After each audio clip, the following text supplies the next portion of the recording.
Students, कक्षा 9वीं की विषय भूमिति में आपका हार्दिक स्वागत। लास्ट वीडियो में हमने एक्सरसाइज 3.2 के क्वेश्चन नंबर 8 तक के वीडियो आपने देखा और प्रश्न को हल किया। आगे के जो प्रश्न हैं वो इस वर्ष आपके सिलेबस में नहीं हैं, तो उसके आगे के प्रश्न हम नहीं करते हैं। विद्यार्थियों, अब हम आगे चलेंगे और देखेंगे एक्सरसाइज 3.3। तो जैसे कि आपको स्क्रीन पर दिख रहा है कि 3.3 स्टार्ट करें उसके पहले कुछ जो टर्म्स हैं उसे हमें अच्छी तरह समझना ज़रूरी है। अब आप देखिए, आपको दिया गया है त्रिभुजों की सर्वांग समता। तो विद्यार्थियों, पहले हम लोग ये समझेंगे कि त्रिभुज और उसकी सर्वांग समता। तो त्रिभुज के बारे में आपको जानकारी है। मैंने आपको लेसन के स्टार्ट में ही बताया था कि त्रिभुज का तात्पर्य, जैसे यहाँ पर देखिए दिख रहा है आपको कि तीन भुजाओं से बनी हुई बंद आकृति को हम त्रिभुज कहते हैं। A straight line closed figure is known as triangle. सीधी रेखाओं द्वारा बंद आकृति को हम त्रिभुज कहते हैं। ये जानकारी आपको है। अब विद्यार्थियों हमको समझना है कि सर्वांग समता, जिसको कहा जाता है कॉन्ग्रुएंस ऑफ अ ट्रायंगल, कि दो त्रिभुजों में सर्वांग समता क्या होती है। तो देखिए, जैसे आपको यहाँ पर दिख रहा है ट्रायंगल, दो ट्रायंगल दिख रहे हैं। तो सर्वांग समता का मतलब सर्वांग सभी अंग, समता मतलब होता है यहाँ पर समान, सभी अंग समान। अर्थात अगर एक त्रिभुज की, मान लीजिए अगर इस त्रिभुज का हम नाम दे दें ABC और यहाँ पर हो गया PQR।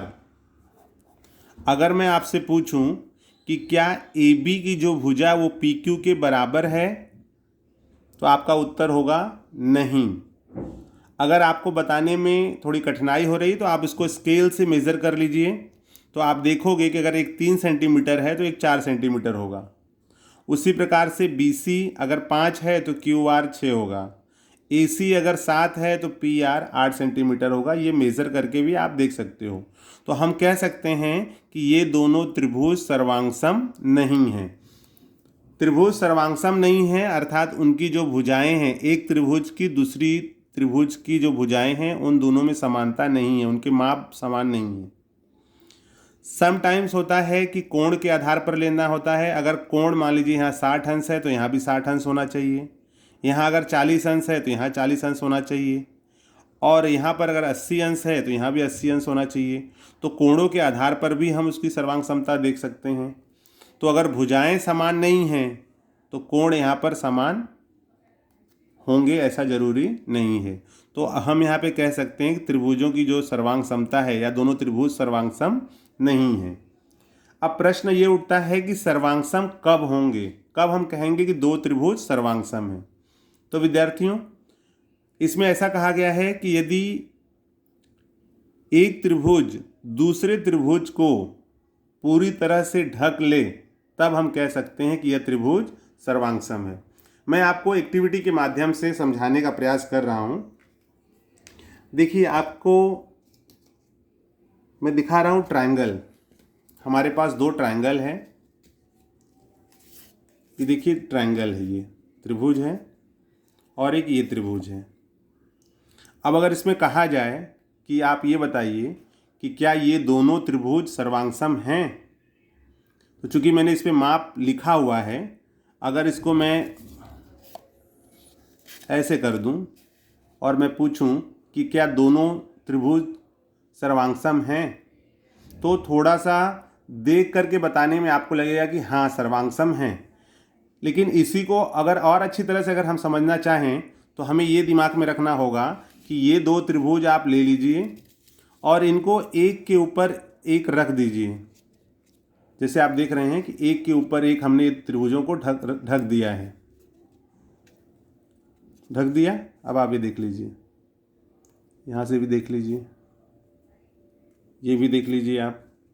तो आपको ये दिख रहा है कि एक त्रिभुज दूसरे त्रिभुज को पूरी तरह से ढक लिया है।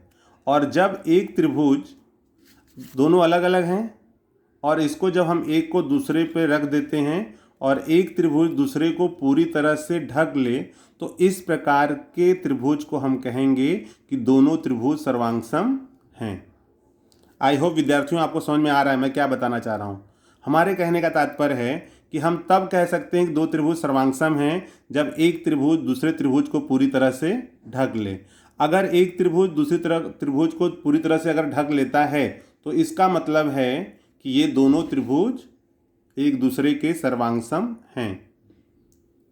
अब ये किस तरह सर्वांगसम है वो मैं आपको पुनः बताने का प्रयास कर रहा हूँ। देखिए, सर्वांगसम का तात्पर्य ये है, इस आकृति के माध्यम समझिए।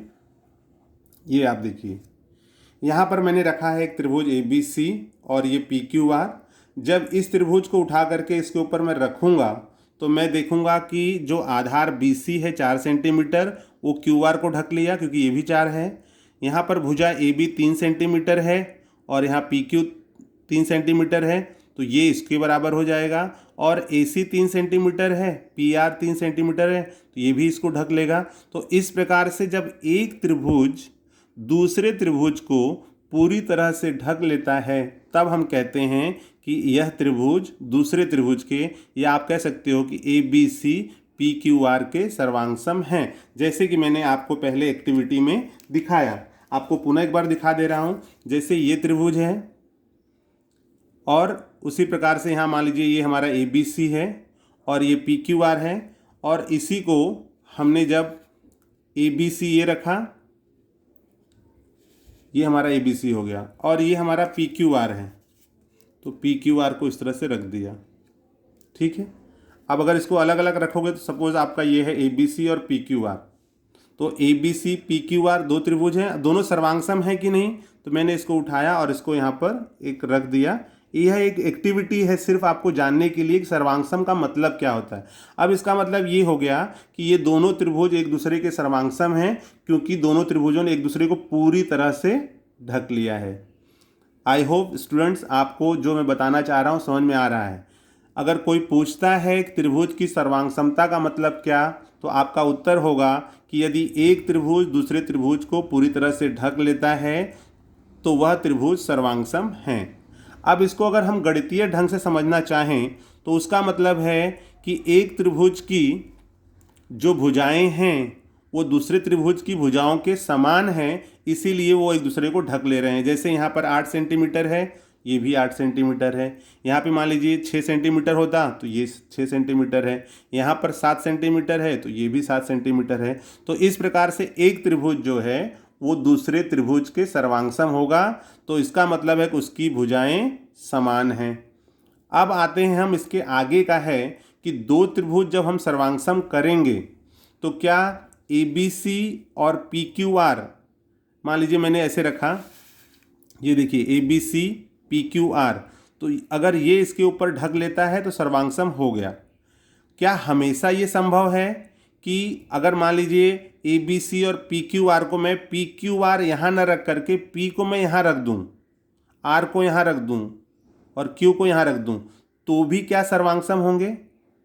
तो आपको आपका डाउट क्लियर होना चाहिए कि अगर एक दूसरे को ढक लिया तो सर्वांगसम हो गया। कंफर्म है कि एक त्रिभुज दूसरे त्रिभुज को ढक लेता है तो ये सर्वांगसम है। चलिए, कुछ बातें हैं जिसको मैं आपको अगली वीडियो में बताता हूँ। फिलहाल आप इस पूरे जो अभी मैंने आपको समझाया है उसमें समझाने का एक ही मकसद था कि सर्वांगसमता का तात्पर्य क्या है। सर्वांगसमता का तात्पर्य है यदि एक त्रिभुज दूसरे त्रिभुज को पूरी तरह से ढक लेता है तो उस त्रिभुज को हम कहते हैं दो त्रिभुज सर्वांगसम हैं।